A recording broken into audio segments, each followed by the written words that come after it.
Good morning students, how are you all?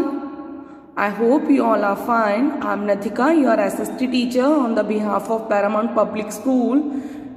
Today I am going to explain you chapter 11th. The chapter name is The Great Uprising of 1857. It means the Great Uprising of 1857 means before independence time. Uprising whenever people aware about their rights and they want to took revolt from the British. As you know about that before independence we are under the British. That's why the people, the Indian people want to took revolt. That's why this chapter is recognized with the Great Uprising of 1857.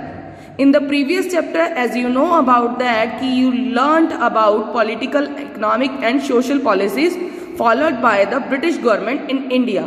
But as you know about that, the British government in India, on that time, the British government in India led to growing discontent and anger among many Indians. Growing पैदा करना, discontent आपस में भेदभाव, anger गुस्सा among many Indians, बहुत से Indians के बीच. This led to uprising against the British in many parts of India. That's the reason behind it. This led to uprising, जिससे लोग अवेयर हुए, जागरूक हो गए against the British, ब्रिटिश के लिए in many parts of India, India के बहुत से भागों में. After that, but the tension continue. On that time, the tension continue to simmer below the surface. It finally resulted, that's the reason behind it, the revolt of 1857. इसका नतीजा हुआ 1857. After that, they took place in northern and central India. Northern and central India between 1857 and 1858. Between 1857 and 1858, between northern and central India.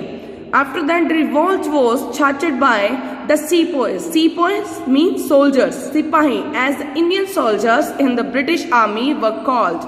Mean Indian soldiers that are in the British army in Bengal. But it soon, basically it spread a lot and everyone want to take revolt from the British.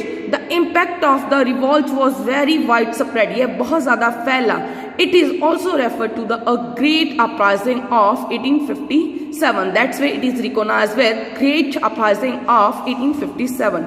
Now come on the next concept. It is causes. Whenever we use a causes word, it means karan.